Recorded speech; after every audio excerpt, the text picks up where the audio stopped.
Bonjour, voici le message que le Seigneur a mis sur mon cœur pour le dimanche 10 janvier. Mais avant, prions. Père, merci pour cette occasion d'être ensemble. Merci pour cette technologie qui nous permet de pouvoir partager ces moments à distance.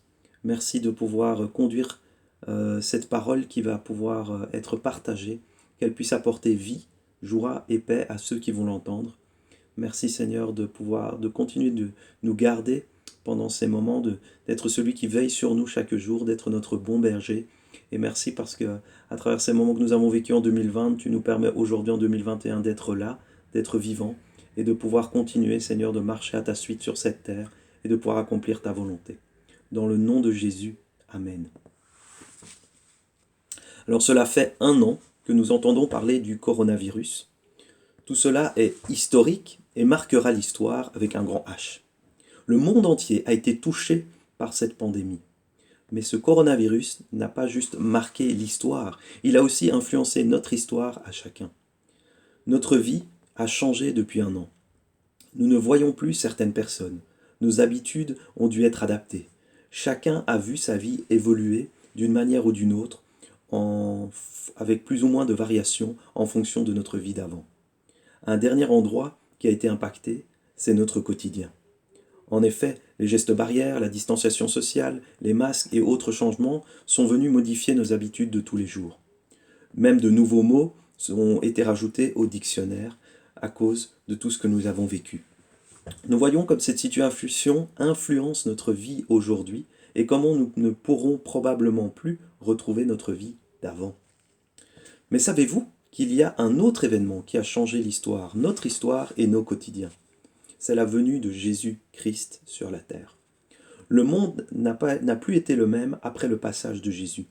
Même si la vie a continué, le salut prévu depuis l'éternité a mis les pieds sur la terre et a accompli une œuvre qui nous dépasse tous au point où il est devenu un repère dans l'histoire avec un grand H.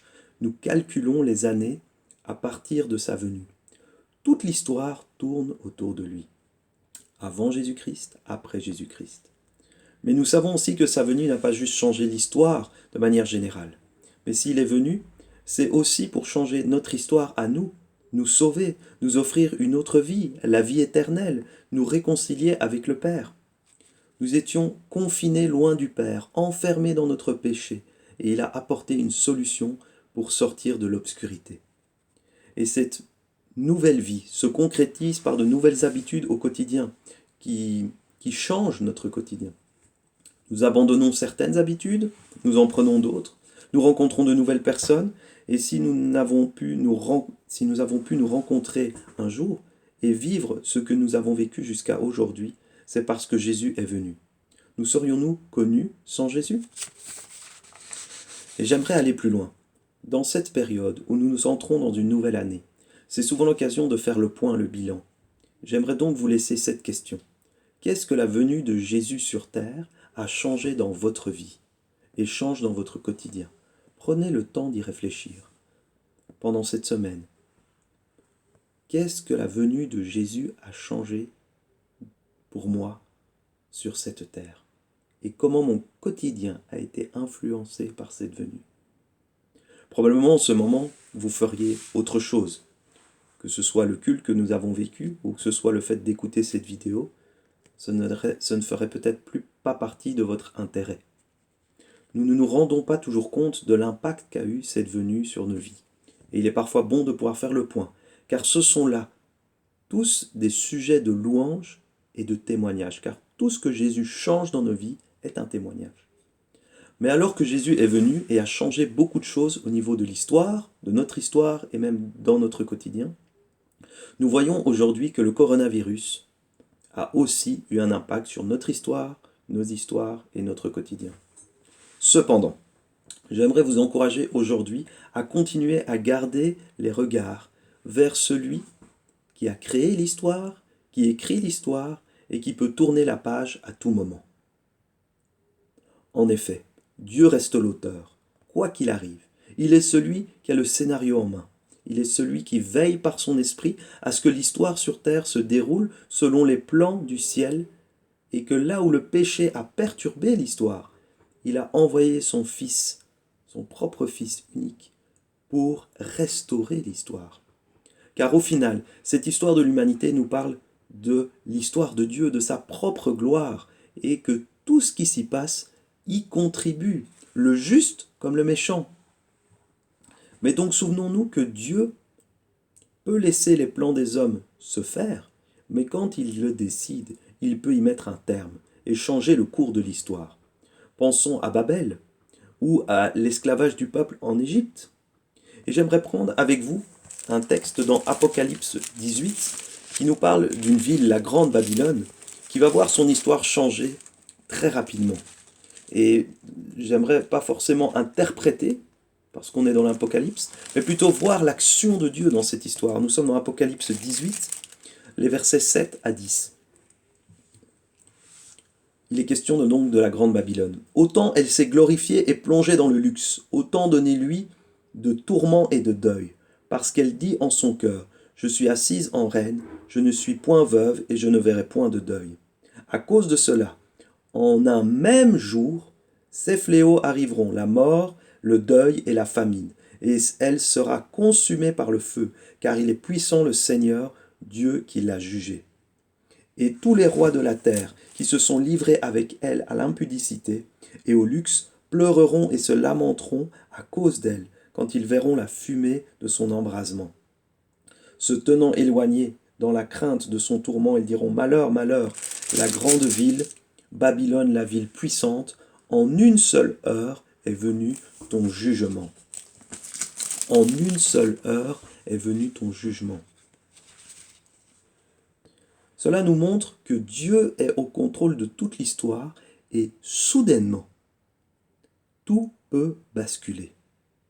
Nous le voyons aussi dans un autre passage, c'est dans Matthieu chapitre 24, où il est question là de l'avènement de Jésus, quand Jésus va revenir sur la terre, car un jour il reviendra. De la même manière, les choses se feront, nous le savons, soudainement. Voici ce qu'il est dit au verset 36 à 39. Et cela fait référence à une histoire qui s'est déjà passée dans l'Ancien Testament, qui nous montre que déjà dans l'histoire, ces soudains de Dieu, où Dieu fait basculer l'histoire, tourne la page, sont arrivés à plusieurs reprises et peuvent encore arriver aujourd'hui. Pour ce qui est du jour et de l'heure, personne ne le sait, ni les anges des cieux, ni le Fils, mais le Père seul. Ce qui arriva du temps de Noé arrivera de même à l'avènement du Fils de l'homme. Car dans les jours qui précédèrent le déluge, les hommes mangeaient et buvaient et se mariaient leurs enfants, jusqu'au jour où Noé entra dans l'arche. Et ils ne se doutèrent de rien jusqu'à ce que le déluge vînt et les emporta tous. Il en sera de même à l'avènement du Fils de l'homme. Ils ne se doutèrent de rien. Ça veut dire que quand Dieu intervient dans l'histoire, bien qu'il peut prévenir les prophètes, il peut prévenir certaines personnes, le peuple, la masse, ne se rend compte de rien. Ils ne se doutèrent de rien. Cela peut se faire aujourd'hui, demain, dans les jours qui viennent, dans 10 ans, dans 20 ans, on ne sait pas quand. Ni le Fils, ni les anges, personne ne le sait, le Père seul le sait. Mais ça se fera un jour. De la même manière, notre histoire aujourd'hui peut basculer, peut changer, à tout moment. Nous pouvons parfois avoir l'impression que Dieu n'agit pas ou n'agira pas, mais tout peut changer d'un jour à l'autre, en une seule heure. Alors, pour ce qui est de l'histoire que nous vivons actuellement, qui peut apporter certaines inquiétudes, certaines incertitudes par rapport à l'avenir, faisons-lui confiance. Tenons-nous dans sa présence, car les choses peuvent basculer à tout moment comme du temps de Noé, et il vaut mieux être dans l'arche de sa présence qu'en dehors. Le verset 42 du chapitre 24 que nous venons de lire nous dit « Veillons ». Et la question que j'aimerais nous poser, c'est « Es-tu un bon veilleur ?» Cela fait référence aussi au moment à Gethsémani où Jésus va aller, se dirige vers la croix, et il est dans un temps de prière avec ses disciples, et où il va dire à ses disciples à 3 reprises « Veillez et priez » afin de ne pas tomber en tentation, afin de ne pas vous laisser distraire par l'adversaire. Et donc, dans cette période que nous vivons, dans ces temps que nous vivons, c'est vraiment une bonne occasion de vraiment rester concentré sur Dieu lui-même et sur ce qu'il accomplit. Si l'histoire avec un grand H peut changer, comme nous venons de le dire, notre histoire n'est pas un seul chapitre non plus. Chaque étape de la vie amène ses changements.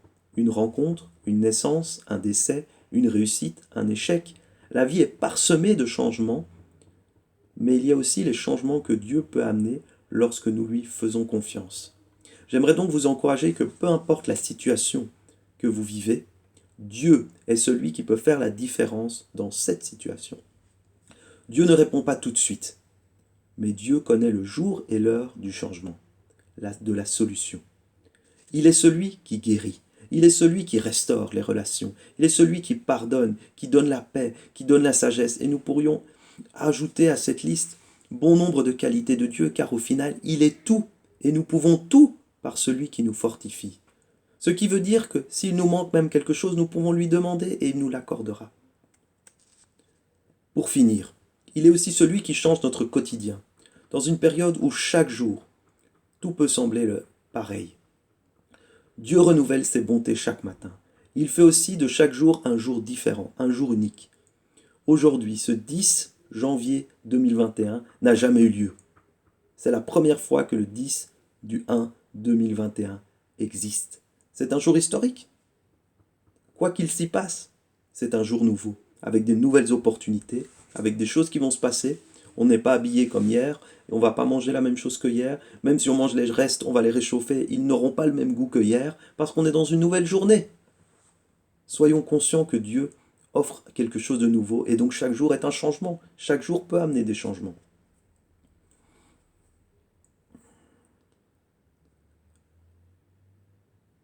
Dans notre relation avec lui aussi, il y a toujours quelque chose de nouveau à découvrir, un aspect plus profond à aller. Nous pouvons toujours approfondir des choses en Dieu, car il est impossible de faire le tour de Dieu. Donc, profitons aussi des temps que nous avons pour pouvoir aller découvrir toujours plus et le rencontrer toujours plus loin. Il est celui qui peut embellir aussi notre quotidien, qui peut nous sortir de notre confort, nous apporter une solution. Il est je suis, il est présent, il est là en ce moment. Il est le mouvement, la vie et l'être. Il y a un texte que j'aime beaucoup, que j'aimerais vous laisser pour terminer. C'est dans Actes chapitre 17, les versets 24 à 32, qui résument un petit peu tout ce que nous venons de dire et que nous allons lire maintenant ensemble. Donc Acte 17, les versets 24 à 32. Le Dieu qui a fait le monde et tout ce qui s'y trouve, étant le Seigneur du ciel et de la terre, n'habite point dans des temples faits de mains d'hommes. Il n'est point servi par des mains humaines, comme s'il avait besoin de quoi que ce soit, lui qui donne à tous la vie, la respiration et toutes choses. Il a fait que tous les hommes sortis d'un seul sang habitassent sur toute la surface de la terre, ayant déterminé la durée des temps et les bornes de leur demeure. Il a voulu qu'ils cherchassent le Seigneur et qu'ils s'efforçassent de le trouver en tâtonnant, bien qu'il ne soit pas loin de chacun de nous. Car en lui nous avons la vie, le mouvement et l'être. C'est ce qu'ont dit aussi quelques-uns de vos poètes. De lui nous sommes la race. Ainsi donc, étant la race de Dieu, nous ne devons pas croire que la divinité soit semblable à de l'or, à de l'argent ou à de la pierre sculptée par l'art et l'industrie de l'homme. Dieu, sans tenir compte des temps d'ignorance, annonce maintenant à tous les hommes, en tout lieu, qu'ils aient à se repentir, parce qu'il a fixé un jour où il jugera le monde, selon la justice par l'homme qu'il a désigné, ce dont il a donné à tous une preuve certaine en le ressuscitant des morts. Lorsqu'ils entendirent parler de résurrection des morts, les uns se moquèrent et les autres dirent « Nous t'entendrons là-dessus une autre fois. » Conclusion. Dans cette période où un petit virus est venu perturber l'histoire, les vies, notre quotidien, rappelons-nous que nous avons un grand Dieu qui a créé l'histoire, qui a écrit l'histoire et qui nous a donné la vie et qui est avec nous au quotidien et qui a le pouvoir de changer l'histoire, notre quotidien en un jour et en une heure. Alors regardons à lui, tenons-nous dans sa présence et cherchons-le comme nous le rappelle le texte que nous venons de lire dans Acte 17, afin que si le déluge passe dans nos vies, nous soyons dans l'arche et pas à côté. Il est là, faisons-lui confiance.